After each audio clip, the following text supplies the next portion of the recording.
this whiskey that I'm going to start going into, and I'm going to start tasting them all now, is the Pogues single malt Irish whiskey. I have no idea about a lot of these, but I'm going to try this one because it is I probably poured out too much because I don't want to get smashed. I literally just want to taste these. It's late enough at night and I've got to run into the hospital to pick up some medication tomorrow.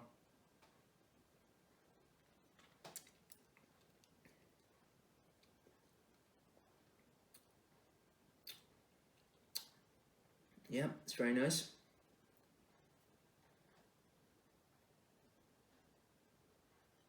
Yeah, there is, I'm not going to start flapping on like I'm some sort of an expert reviewer when it comes to alcohol of any sort, but if you like Jameson, you like that. It doesn't strike me in any sort of particularly unique taste, but it is, it's nice. It is good Irish whiskey.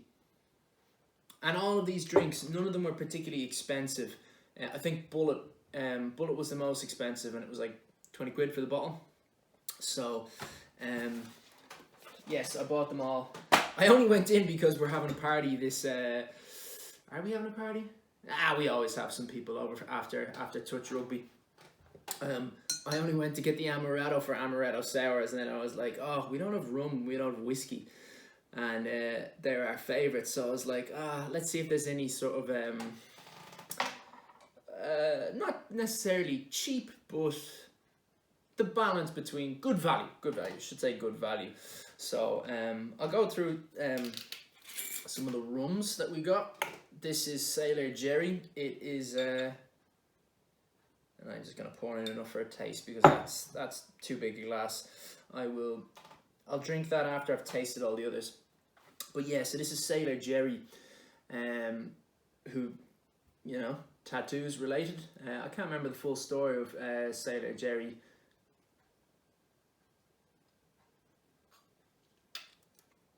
I think he was a tattoo artist who mostly, oh, that is good. That is really good. I think Sailor Jerry might be a little bit like Morgan Spiced with the added flavors into it. But I think I prefer rum to whiskey. That's cheating though, because I have a sweet tooth, and that's what rum is made from sugarcane. That's why it comes from the Caribbean, or the Caribbean, whatever way you want to say it. I think Caribbean, I like the sound of Caribbean more, but I'm pretty sure everyone has a nice association with that. Oh, also this. So, Rosso Vermouth. I bought this just because it was absolutely piss cheap. I think I'll switch over now. Martini Rosso. Very nice. It's like strong, sweet wine. And I'll get a better glass for this. Give it some service.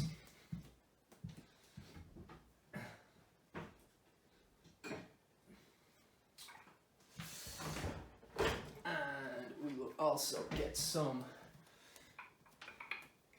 club soda, which is fizzy water, and if anyone ever says that it's not, you tell them to fuck right off. So yeah, let's try the Rosso. This is the good stuff, and I do quite like this. That's why I thought this was cheap. This is, if you're a drunkard, this is definitely your friend, okay? So it's 15%, and I got this for $5.45. There wasn't any other Martini Rosso. Or is it oh, it's Vermouth Rosso. That was the only one. I probably would have spent a bit more money because it looks cheap, but let's see if it is if it's shit or not. So this is just to get the baseline. Oh, no, it's really nice. That is really nice.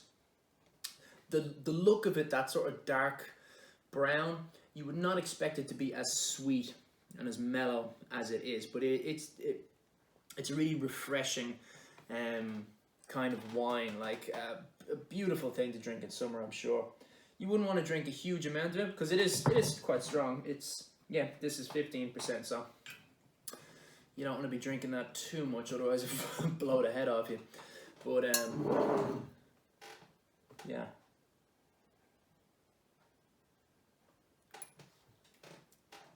Yeah, I would highly recommend trying this. There's a couple of the martinis.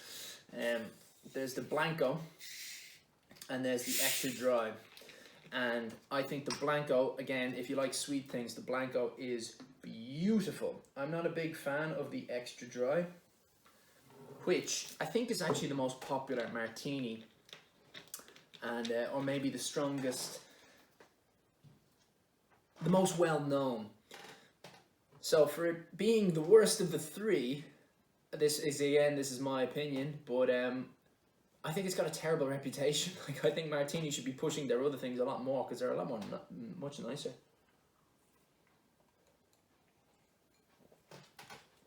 So here's something I learned at an actual whiskey convention, which will tie into this, because this is actually quite a good story. So I was at a whiskey convention, quite young at the time, and I'm like a kid in a candy store, and we were given these tokens, which were like, you know, you give one token, you get one of the free samples. And the free samples, they weren't actually taking the tokens. You were just going and they were giving you whiskey. And we were here kind of looking around, because we're only young lads, we're only like 20 or something, and everyone, you know, has the air of money about them. And oh, I love fizzy water. Love it. There's an air of money around. You can just kind of feel it, but it's not like, you know, hanging around in Canary Wharf where there's a lot of money out there, but it's very stern and uptight. This was loose. This was the rich men at play, the master the master coin at play. And okay, let's try this. Let's focus on it. So it definitely smells sweeter.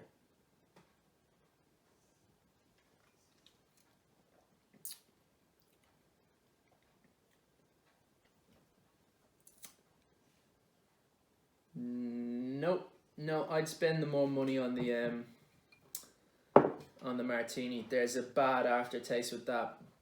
It tastes like chemicals aren't the. It's not that bad. But I'd say a lot of this. I'd say this is only me tasting it, but I'd say if you had a full glass of this, you wouldn't be the happiest camper by the end. And this goes very well with some cocktails. I think, what's the one I'm thinking of? Let me get the list.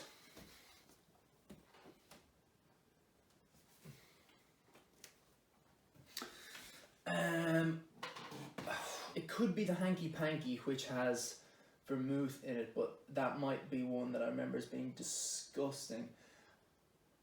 There's one where it's like El Presidente and El Presidente. It might be that. Anyway, I won't go into it too much, but that does go very well with an El Presidente, so I will be buying the Martini Rosso again. But this, no, I'm glad I tried it. It was a fiver, and but the quality is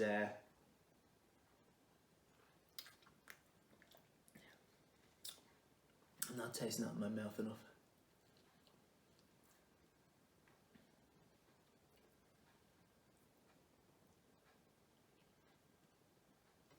Let me have one more go.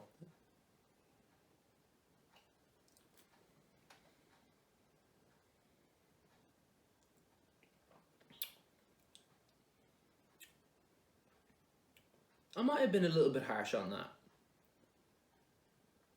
I think the chemical taste was just its way of saying hello. It had a bad hello, but once it's in the room, no, it's coming back a little bit. It's not awful, but that taste is kind of hanging around. It is an unwelcome. It's a small fly, is what it is. It's a little small fly that's just kind of. That's annoying.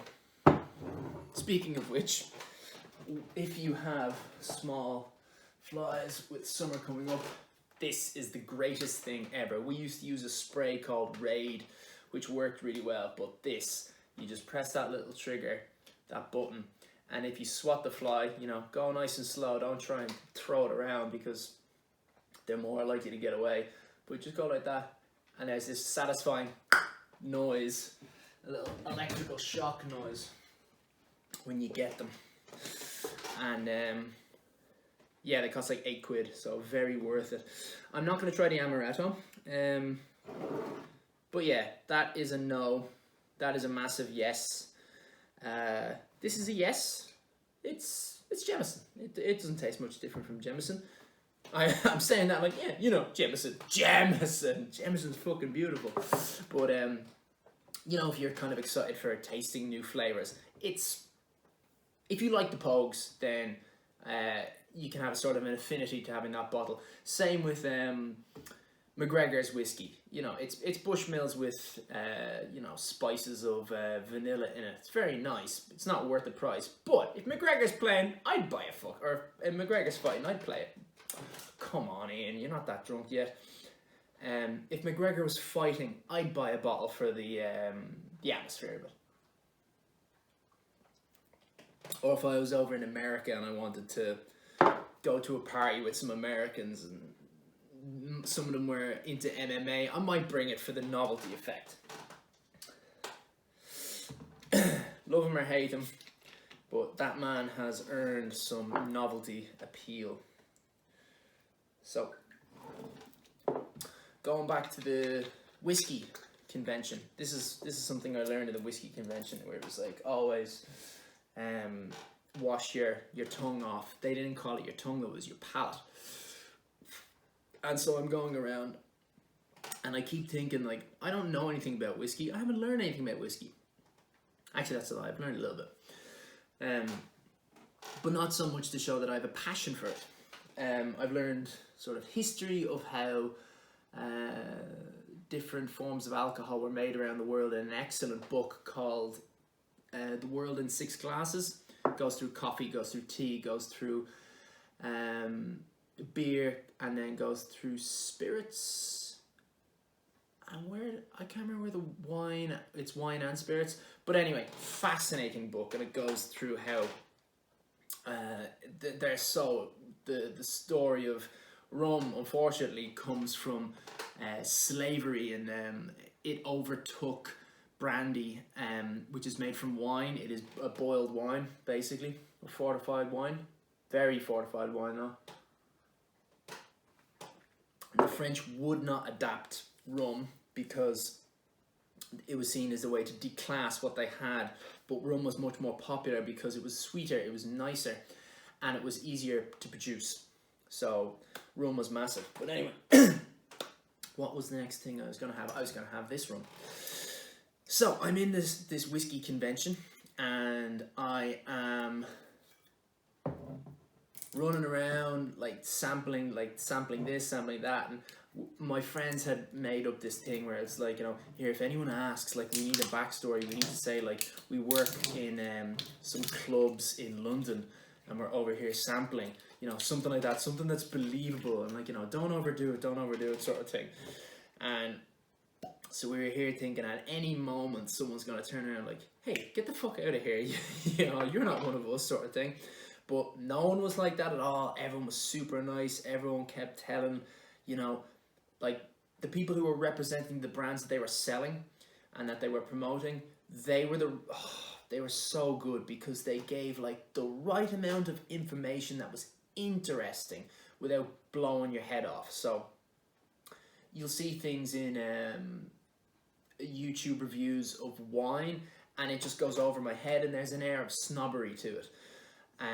Not, you know, wine in total, but some people, that's what they give off, from what I saw anyway. Whereas I've looked at, you know, people who review whiskey and they tend to be a bit more not up their own fucking holes. So Sláinte, here's what is this? This is Red Leg, vanilla and ginger. I fucking love ginger, that's why I got this. Rum, ginger beer and lime juice. Oof.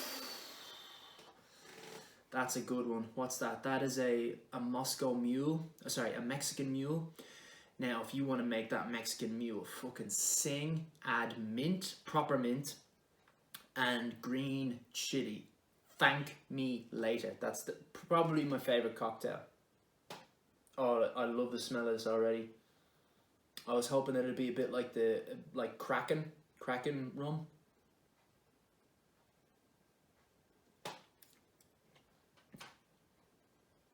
Oh yes, it's very like Kraken in a good way, in a very good way.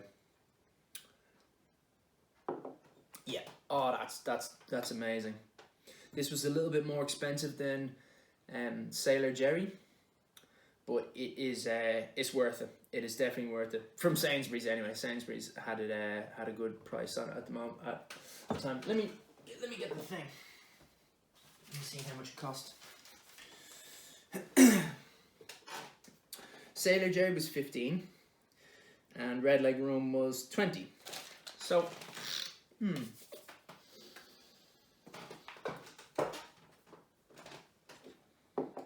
is it 25% better? I think it might be. I think 20 quid, fiver, that's worth it. Yeah, that's very worth it. So the Sailor Jerry I would use in cocktails. This I would drink straight with ice and just sort of sip away at it. Like I said, I love rum. I really do.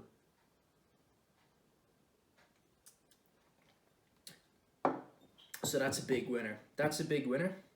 This is a winner. I wouldn't say it's a big winner. Let's see how much this one cost.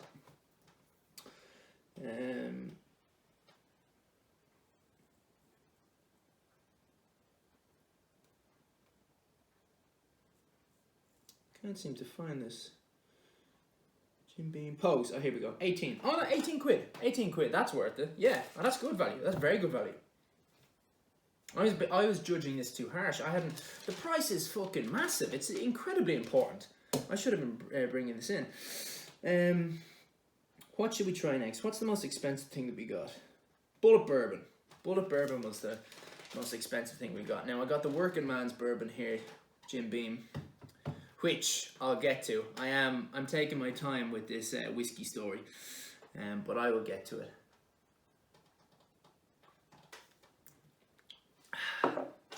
I'm gonna go Bullet Bourbon and then I'm gonna get the gin. Actually, I'll just tell the gin story now. Why delay it? So I've been going in and like knocking around and going to different stalls, and they had really cool shit. They had like so we all know wine with food, beer with food, whiskey with food, and this is where they gave me the whole cleanse your palate thing. And they had it with these like crackers with cheese on them, and I think fish. It was salmon, and then they had the whiskeys afterwards and before, and it would like the whiskeys opened up taste buds, and it was a fantastic experience, absolutely amazing. And so at the time I had a much bigger sweet tooth than I do now, and I got onto, yeah, I've got the bottle there, I'll show you guys.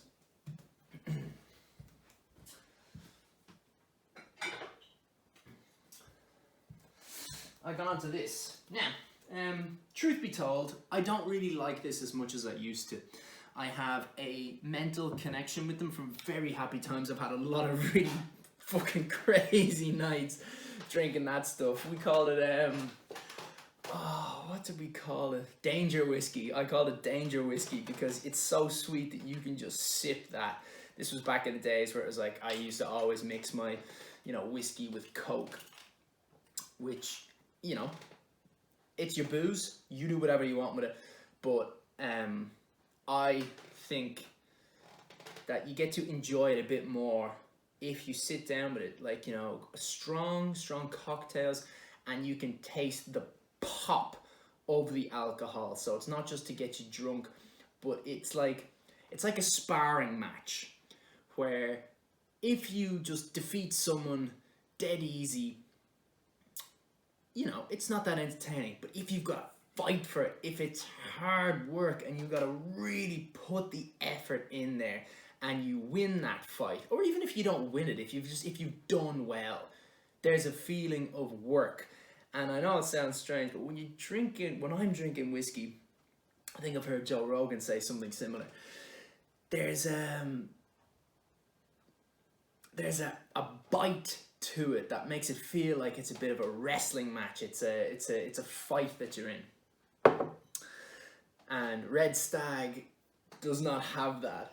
So you're drinking it straight, and then you're going mad. Now, I've gotten in trouble for actually mentioning one of the stories with this on before. Nearly lost a friend over it, where it's like, don't fucking say that thing online, are you fucking mad? And so I will never mention it ever again. But it was fun. Let me just say that. It was fun. It was very fun. And it involved that for all parties. Now, I keep going back to the Jim Beam stall in the whiskey convention. And they have apple, they have honey, and they have that Red Stag. They have the cherry. They didn't have the cherry on display though. So I keep coming back and I taste and I taste and I taste. And then some guy who was Irish, the whiskey convention was in Ireland, and the guy who was Irish was, you keep coming back to the Jim Beam stand. And I remember my stomach literally sank. I was like, fuck, he's caught me. He's here like I'm trying to steal his shit. I'm trying to like, you give me another free sample? Yeah, I'm drunk. Woo, free booze. And I was like, fuck, he's gonna out me here. He's gonna get me kicked out by the staff. And I was like, yeah, I am. And then he's like, well, what do you like? What do you like about the whiskey? And then, oh no, sorry, he didn't say that. He said, I think there's a guy here you'd like to meet then. And I was like, okay. Now hold on a sec, I'm just gonna taste this.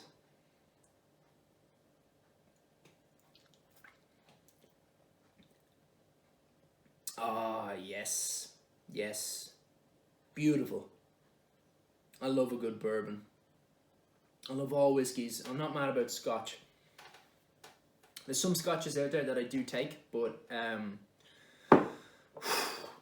bourbon and Irish whiskey, God, it's terrific. Absolutely terrific.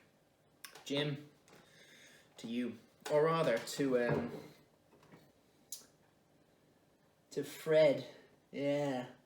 To Fred No. So anyway, the guy he's introducing me to is Fred No, which is this guy down here. I'll try and put a photo up of him when I'm editing the video. Now, I didn't know him. I didn't know any like members of the Jim Beam family and who's in charge. But this guy turned around and he just stank of money and opulence. But he also looked really cool. And he just started talking to me, and he's just started saying like, you know, hey, I hear you like our product. And I'm like, yeah, I do. Can you tell me what is it that you like about it? And I go, oh, I've got a sweet tooth. I think it's the sweetness that you have. And I swear to God, this man just fucking knew his audience. And he goes, I think I got something for you. And there's a desk, you know, there's a little sort of a bar table that's just, you know, wood, nothing special. He just goes like that from behind. Maybe you should try this one. And so I go and have a sip and fucking absolutely like, oh my God, this is the nicest whiskey. And it's like, I think I said to him, here man, like, I'm right in front of you. I don't want to suck your dick, but this is the nicest whiskey I have had at this convention. And then he just sort of like sat down while standing up, you know what I mean? Like he just sort of, like he loved, you could tell this guy isn't just running a company. He fucking loves running this company. And like, you know, he's down, he's Ireland. The convention was large, but I wouldn't say it was huge, and he's there, he's in the mix, he's talking to his customers, he wants the feedback, he wants to be amongst it. Like fucking that guy, he's cool, he's a cool guy. And he's just there like so proud of his product, like that's what we try and do, and then I think I might have said a couple of like back and forths with him, not much, and then I just try and get out of there being like, here look, oh no, that's not what happened. I just liked him, and I talked with him for a little bit, and then I was like, I need to distance myself from him now because I'm going to make a fool out of myself. There's a difference in, like, sort of, he knows that I'm just here to fucking sip booze and get pissed, but he still wants to engage with me. And then the guy who was like, hey, I think there's someone for you to meet, he goes, do you know who that was? And I go, I haven't got a clue. Is he like a manager or something like that? And he takes out the Jim Beam bottle and he goes, like that. And I'm like, oh, fuck. I just got fucking given whiskey by the guy who owns Jim Beam, who is the descendant of the original Jim Beam and is the current president. It's like, fuck, he gave me a product that I fucking love. So here's to you, Frank. Fred, no. Yeah, Fred, no. Good guy, really good guy. Cool as they come.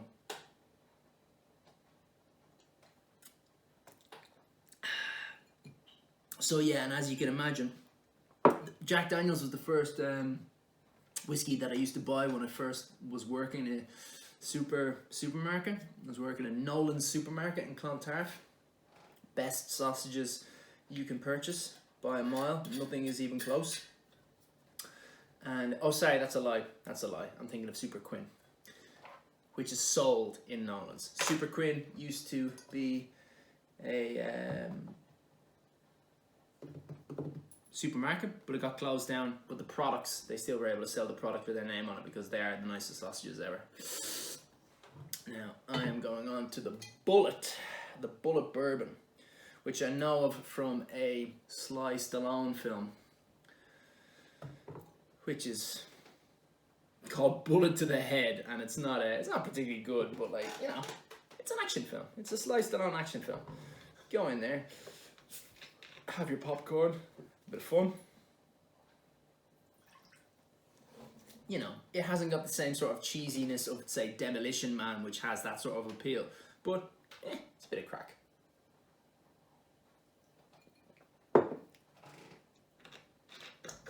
Okay. What else do we have to taste? Ah, yes, we have one more to taste after this, so I'm going to have a teeny, teeny, tiny one of this Bullet Bourbon.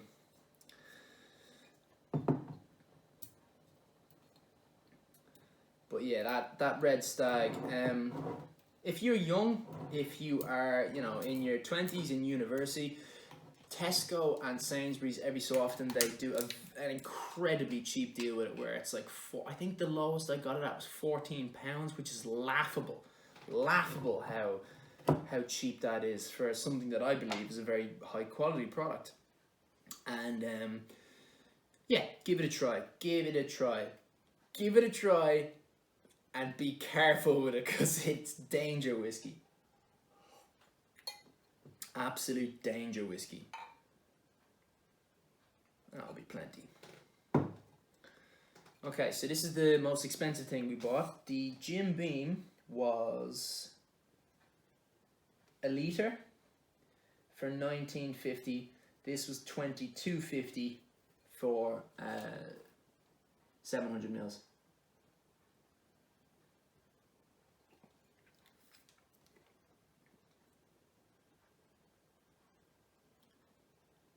This is gonna sound weird, but this tastes like grass, like actual grass. This isn't like a weed thing, but not in a bad way. Like, it tastes like I am in a field, like a beautiful field in County Clare.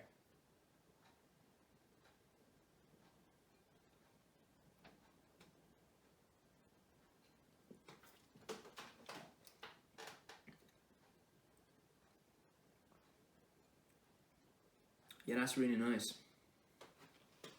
I don't think it's that much better than Jim.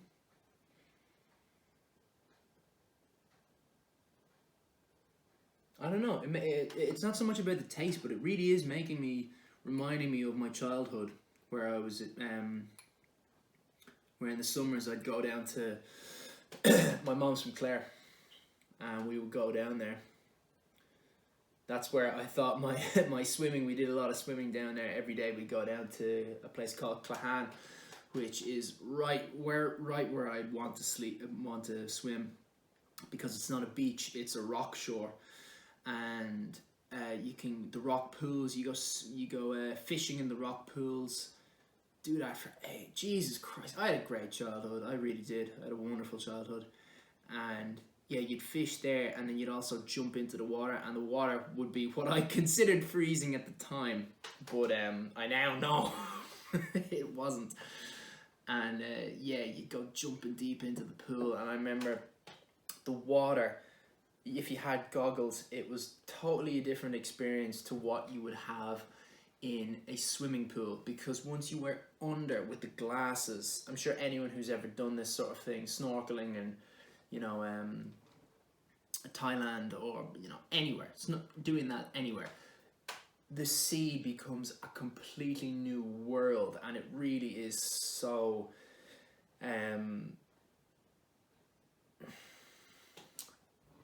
it really is a completely different world. I can't try and say it another way, than that doesn't quite give it as much of a promotion to it, but you are in another realm. You are taken away from what is normal human communication, because you can't hear things, you can't talk to people, you can show things, but it is you and it is whatever you're looking at, and it is a sort of a self. It's like being lost in your own mind, where no one else is around you. This is a new way of visually seeing something. It's amazing. And water is very clear out there, out in Clahan. Beautiful, absolutely great place to grow up. And while this is not hugely significant with taste to this, I don't think it's that much more superior.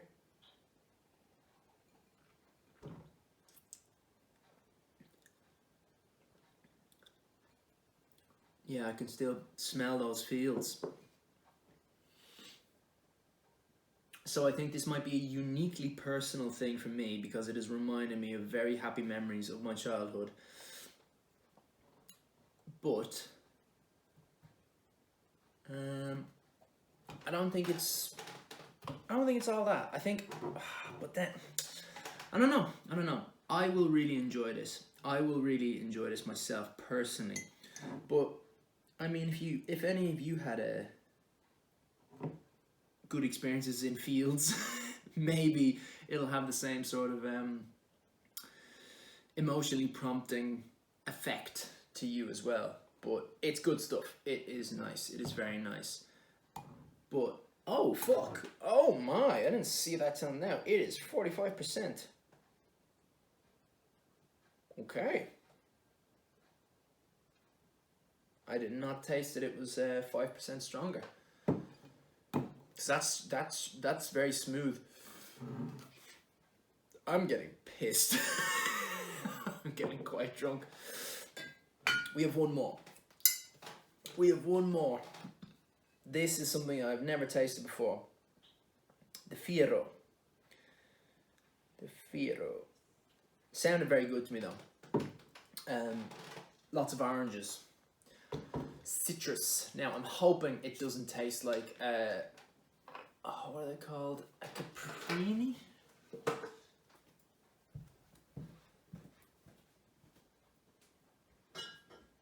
Campari, of course, I knew that one. Or an Aperol. I do not like the taste of Aperol at all. It is not for Ian.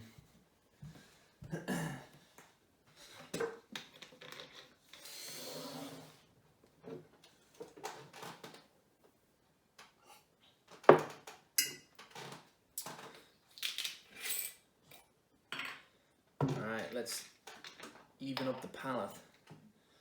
And let's go at it again. I do go at it again.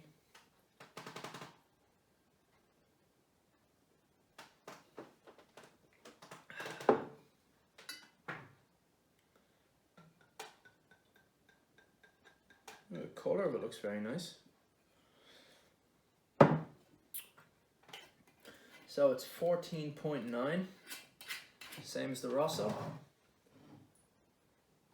Well, the same as that Rosso, this Vermouth. Nope, it wasn't. Alright. Straight away I think it is like Aperol. it is very fruity, which is good. It's what I wanted.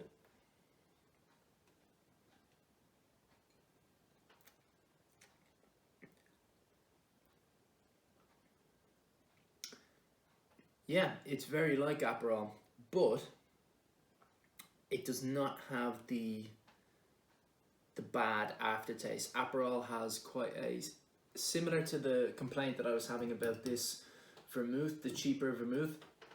It had a chemical feel that stuck in the mouth. This is free of that, and it has the same aftertaste as a good Rosso. Tastes very similar to the Rosso.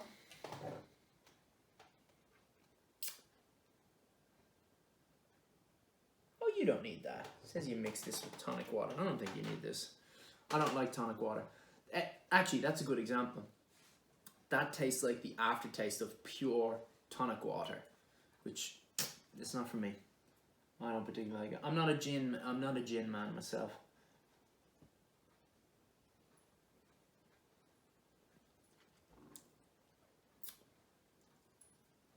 Yeah, it's very nice. Very nice.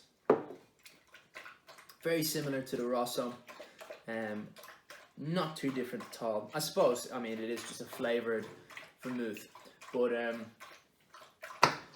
yeah, I reckon I'm going to have to split these into... I'm only have to say it now, but we're 45 minutes in here. But, like and subscribe if you like this video. I don't think this video was anything other than me just having a conversation with, you know, no one. But, I don't lack in the ability to conversate with people. I don't even need you to be here for me to do it. Yeah, that's plenty. What was this? Well, let's not drink it. I'm already quite drunk. I don't want to throw that away because there's plenty in there. Actually, I'm just going to put it back because I have had a drink. Yep, give me a sec, Kinky.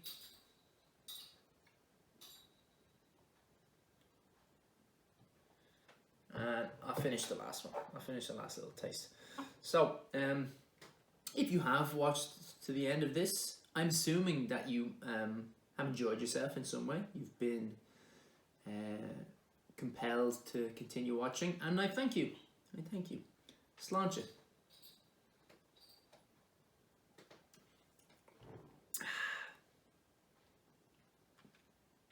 Very good. Very good indeed. So, yeah, if this is your first time, like, subscribe, do all that shit. I was gonna say it's Tinder. It is YouTube.